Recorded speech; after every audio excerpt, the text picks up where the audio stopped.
नमस्कार, good morning बच्चों। आज की इस क्लास में आप सभी का स्वागत है और आज का जो ये सेशन रहने वाला है ये हमारा क्लास 10 साइंस का फर्स्ट चैप्टर का लास्ट सेशन रहने वाला है। यानी कि इस सेशन में हमारी क्लास 10 साइंस का जो फर्स्ट चैप्टर है केमिकल रिएक्शन एंड यहां पर इसकी इक्वेशन यानी केमिकल रिएक्शन की जो डिटेल इंफॉर्मेशन है, रासायनिक अभिक्रिया एंड रासायनिक समीकरण, वो आज के इस लेक्चर में समाप्त हो जाएगी।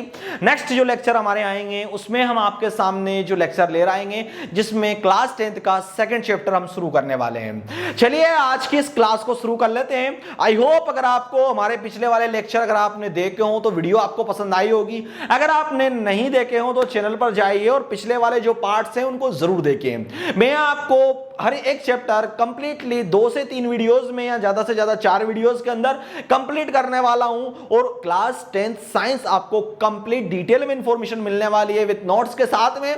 तो आप हमारे चैनल को सब्सक्राइब करिए, वीडियो को लाइक एंड शेयर करें और चैनल को ज्यादा से ज्यादा दोस्तों के पास जरूर पहुंचाएं। चलिए आज की एक क्लास को शुरू कर लेते हैं।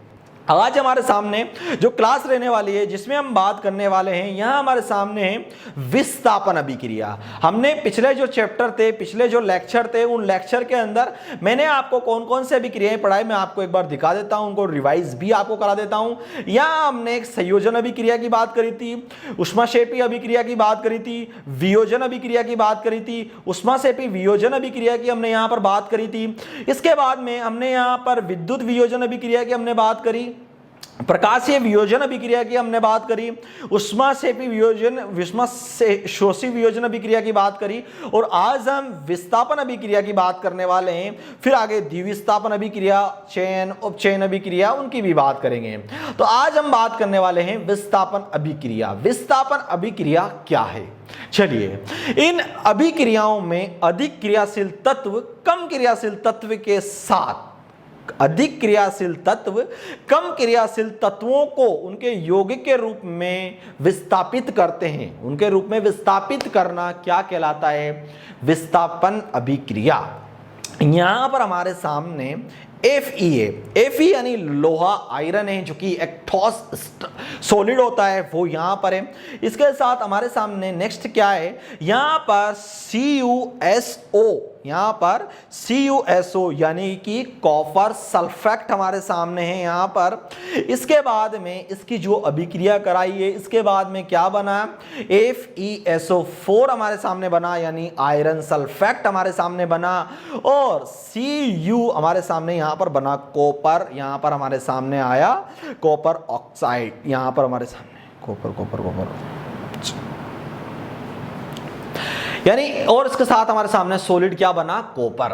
तो ये था हमारा कुछ विस्थापन अभिक्रिया। यानी इसमें क्या था कि लोहे की कील पर भूरे रंग की कॉपर की परत जम जाती है जिसे हम जंग कहते हैं और इसको यहां पर इस नीले विलियम में रंग हरा हो जाता है। यानी जो ये अभिक्रिया है, ये पूरा की पूरा जो रिएक्शन है, इस रिएक्शन को यहां पर बताया गया है, वो आपने इस वाले केमिकल रिएक्शन वाले पार्ट में यहां पर देखा। यहां पर आप हमारे सामने एक देखें कि जिंक के ऊपर क्या अभिक्रिया होती है। यहाँ ये Zn जिंक है और यहाँ पर CuSO4 जो कि आपके सामने कॉपर सल्फेट है, इसको जिंक SO4 प्लस Cu के अंदर कन्वर्ट कर देता है। ये यहाँ पर अभिक्रिया है। चलिए, अब नेक्स्ट अभिक्रिया जो हमारे सामने यहाँ पर आ रही है वो है द्विविस्थापन अभिक्रिया। पहली विस्थापन अभिक्रिया थी, ये द्विविस्थापन अभिक्रिया है। इस अभिक्रिया में उत्पादकों का निर्माण दो यौगिकों के बीच आयनों के आदान प्रदान से होता है। आदान एंड प्रदान से होता है। यहां हमारे सामने क्या आया? देखिए आप, Na हमारे सामने यहां पर है, इसके बाद में SO2 हमारे सामने है। तो NaSO2 इसकी केमिकल, इसकी Br यानी यहां पर सोडियम सल्फेट है और इसके बाद में बेरियम क्लोराइड के साथ इसकी रिएक्शन कराते हैं तो बेरियम सल्फेट और सोडियम क्लोराइड यहां पर बनकर निकलता है उत्पाद के रूप में। यहां हमारे सामने नीचे क्या लिखा हुआ है आप पढ़े यहां पर, इसको कंप्लीट हिंदी में, शुद्ध हिंदी लैंग्वेज में हमने बताया। अगर आप हिंदी मीडियम से हैं, इंग्लिश मीडियम से हैं तो इंग्लिश की क्लासेस इन फ्यूचर में लाएंगे। फिलहाल हिंदी मीडियम की क्लास 10 हम आपके सामने लाए हैं। तो बेरियम सल्फेट BaSO4 के सफेद अविलियम अवक्षेप का निर्माण होता है, इसीलिए इस अभिक्रिया को अवक्षेपण अभिक्रिया भी कहते हैं। अब यहां पर नेक्स्ट अभिक्रिया हमारे सामने जो आती है बच्चों, वो कौन सी अभिक्रिया हमारे सामने यहां पर प्रेजेंट हो रही है, कौन सी अभिक्रिया हमारे सामने यहां पर आ रही है।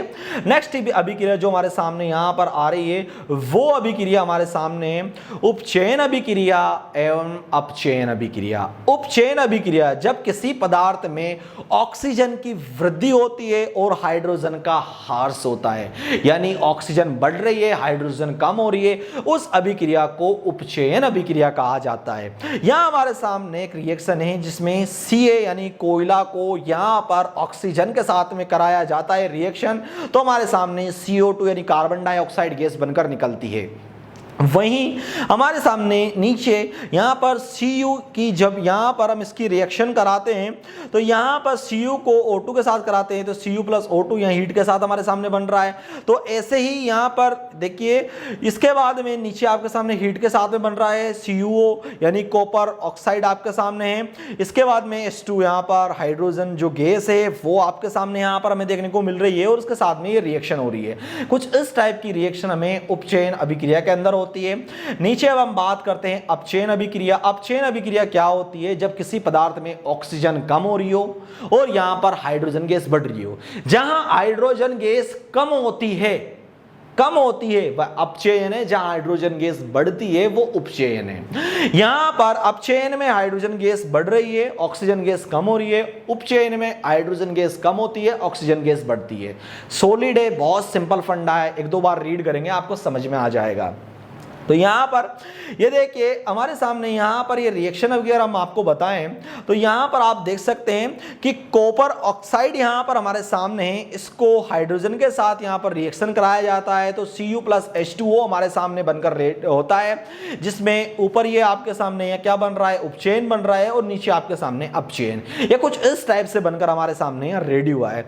इस अभिक्रिया में कॉपर ऑक्साइड कॉपर के अपचयित हो जाते हैं और हाइड्रोजन उपचयित होकर जल बनाती है, जल बनता है। इस अभिक्रिया में उपचयन और अपचयन दोनों ही हैं। ये एक रेडॉक्स अभिक्रिया भी कहलाती है, यानी रेडॉक्स अभिक्रिया में दोनों ही अभिक्रियाएं जब मिक्स होती है उसे रेडॉक्स अभिक्रिया भी कहा जाता है।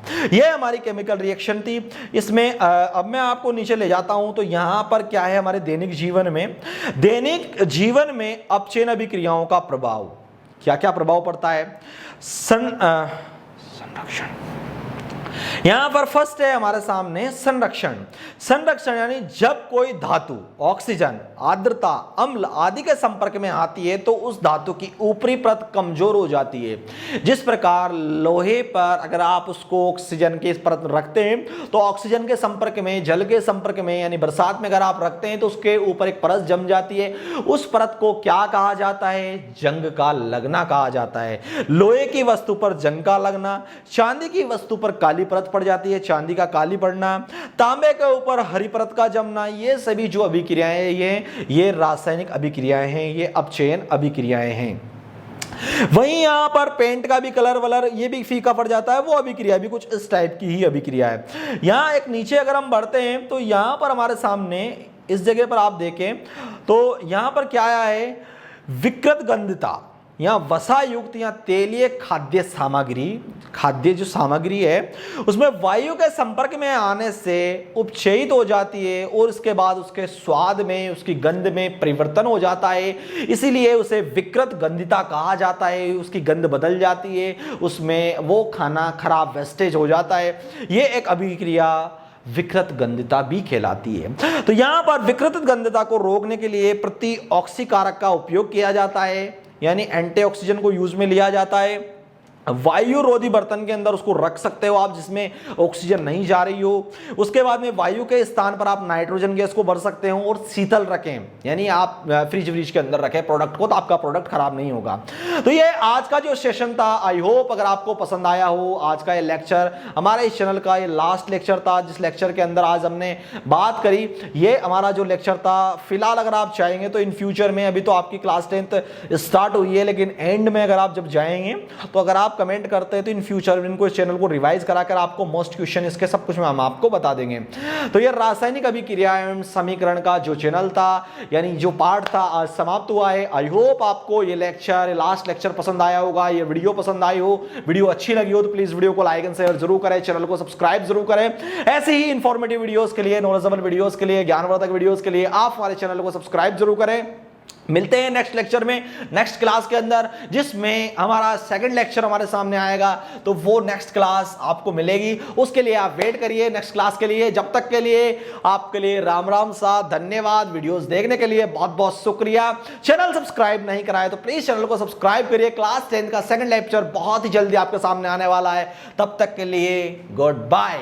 लेकिन प्लीज चैनल को सब्सक्राइब जरूर करें। और एक साथ में आपको एक और बात बताने वाला हूं, अगर आप जीके जानना चाहते हैं, जनरल नॉलेज, सामान्य ज्ञान की नॉलेज लेना चाहते हैं तो आप हमारे चैनल को सब्सक्राइब करें, क्योंकि हम हमारे चैनल पर जनरल नॉलेज के क्वेश्चन पर डे लाते हैं। ऐसा इसलिए भी हम लाना पड़ता है क्योंकि आपकी जनरल नॉलेज इंक्रीज हो, आपका सामान्य ज्ञान इंक्रीज हो, आपकी जीके इंक्रीज हो, ताकि इन फ्यूचर में आप किसी सभा के अंदर बैठे, कहीं आप पढ़े लिखे व्यक्तियों में बैठे तो आपका अपमान ना हो। चाणक्य नीति का जो श्लोक हमने पिछले वाले लेक्चरों में बताया था, आज मैं फिर आपके सामने बोलता हूं।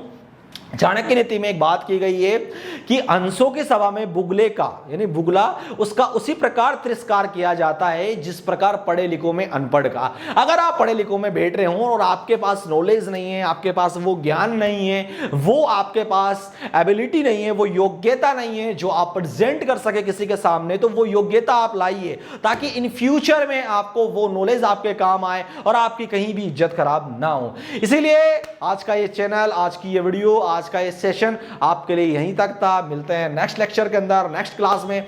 तब तक के लिए धन्यवाद, राम राम सा, थैंक यू।